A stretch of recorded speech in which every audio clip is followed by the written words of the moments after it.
Le terrorisme est souvent perçu comme une des principales menaces pour la sécurité des populations et celle des États. Mais est-ce qu'il s'agit d'un phénomène global ou d'actes spécifiques? Eh bien, les cartes peuvent aider à repérer les situations et apporter l'esprit de nuance. Commençons par placer sur une carte du monde les principaux attentats depuis l'attaque du 11 septembre 2001. Alors qu'est-ce qu'indiquent ces lieux et ces dates? Eh bien que la menace serait désormais globale et que le terrorisme infligerait des dommages importants. Quelques 3000 morts à New York et Washington, 200 dans une discothèque à Bali, 190 dans les trains à Madrid. Mais est-ce bien là le seul critère? Ce n'est pas seulement le nombre de morts qui fait la signification de l'attentat, mais l'écho qui en est donné et qu'obtiennent fort bien les terroristes. Au Liban, l'attentat visant Rafik Hariri, l'ancien Premier ministre libanais, en février 2005, suffit en fait à amorcer la nouvelle déstabilisation de ce pays. Et puis de toute façon, cette carte est incomplète. Presque tout au long de l'année, des pays comme le Pakistan ou l'Afghanistan subissent des dizaines d'attentats, et à ces deux pays s'ajoute, bien entendu, le cas de l'Irak.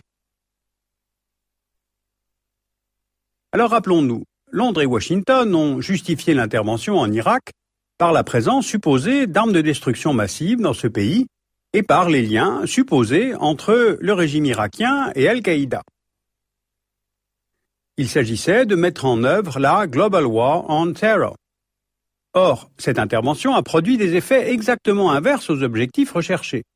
Pas de lien prouvé entre le régime irakien et Al-Qaïda, mais c'est justement après cette intervention que le terrorisme a pu se développer en Irak. Selon le Centre national américain du contre-terrorisme, le nombre de victimes d'attentats à travers le monde a été pour 2006 de 20 000 morts au total, dont 13 000 rien qu'en Irak. Alors on comprend bien que de multiples logiques terroristes sont à l'œuvre et que le phénomène de toute façon a changé de forme au cours des 20 dernières années. Jusqu'au début des années 90, différents mouvements pratiquaient le terrorisme comme mode d'action militaire ou politique. L'IRA en Irlande du Nord, l'ETA au Pays Basque, le Sentier Lumineux au Pérou, certains mouvements palestiniens contre l'État d'Israël, et rien ne liait ces mouvements entre eux, et chacun avait un objectif politique national, voire local. Ce qui est nouveau dans les années 90, c'est l'apparition d'un terrorisme globalisé, très médiatisé, et plus spécifiquement lié à la mouvance islamiste, la mouvance sunnite Al-Qaïda voyant le jour à la suite d'une série d'événements politiques. Alors justement, faisons un bref rappel. Le premier événement est la guerre d'Afghanistan dans les années 80.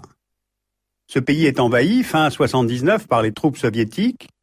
Une résistance afghane se met en place, soutenue plus tard par les États-Unis et l'Arabie saoudite, s'appuyant sur la base arrière du Pakistan voisin.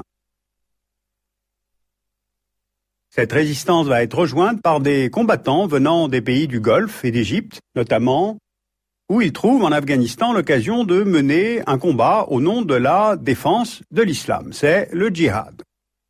Le Saoudien Oussama Ben Laden en est l'un des organisateurs et c'est depuis Peshawar qu'il va développer son réseau de djihadistes étrangers et fonder l'organisation Al-Qaïda, ce qui veut dire la base en arabe.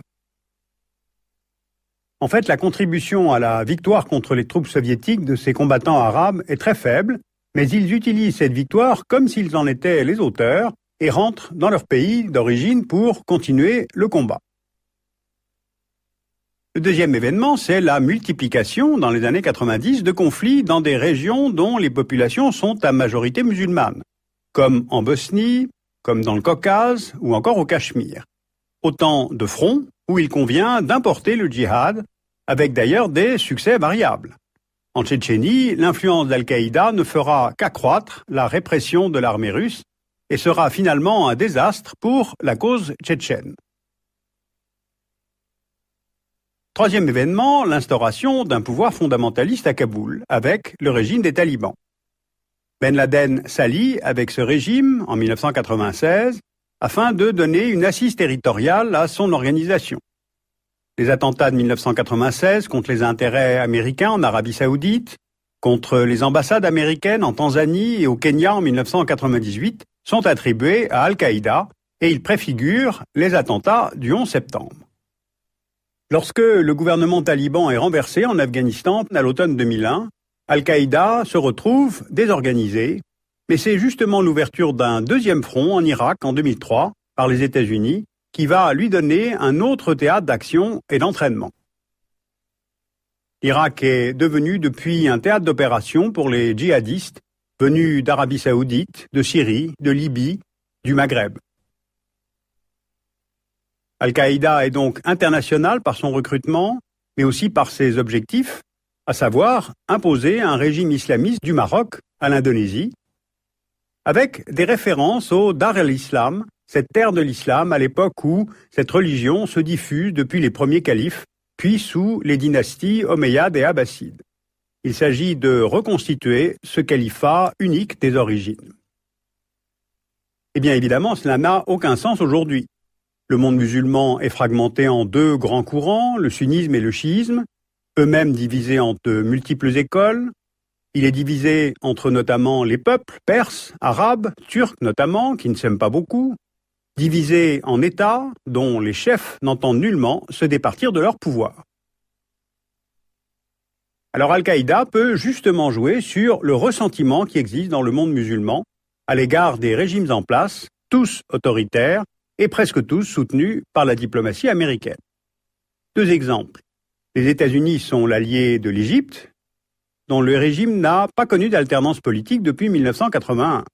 Et s'il y avait dans ce pays des élections libres, les islamistes seraient sans doute majoritaires au Parlement au Caire. Les États-Unis également sont l'allié du régime saoudien.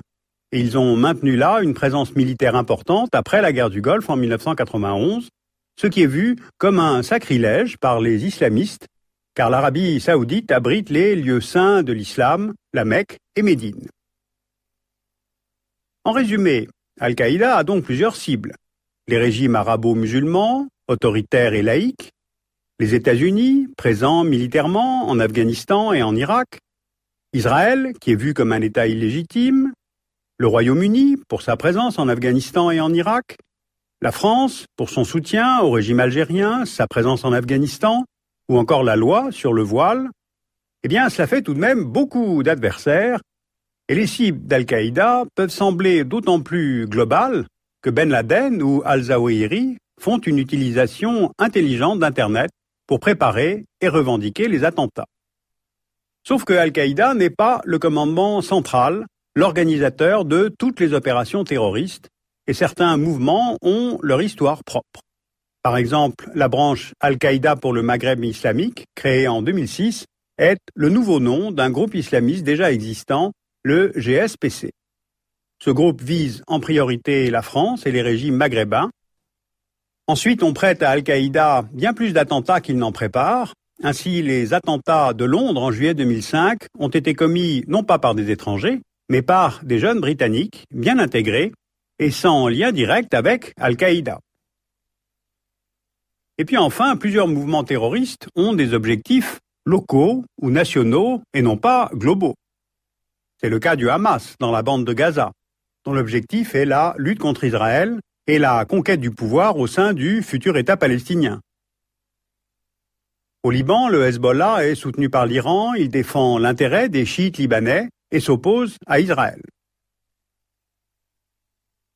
Alors il y a une ambiguïté fondamentale dans la définition même du terrorisme, car on confond la méthode et le but, la fin et les moyens, puisque le terrorisme est avant tout un mode opératoire et une arme de communication, mais certainement pas un ennemi global. Le terrorisme aujourd'hui, c'est le fait de mouvements épars, aux objectifs divers. La menace est diffuse, elle est difficile à déceler, surtout avec le développement des attentats suicides. Mais le concept même de terrorisme global ou de guerre contre la terreur, qui est défendu par l'administration américaine, est faux.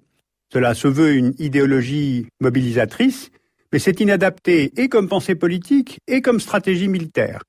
On ne peut pas vouloir faire en même temps la guerre à Al-Qaïda, aux talibans, au Hezbollah et à l'Iran en pensant qu'il s'agit du même ennemi.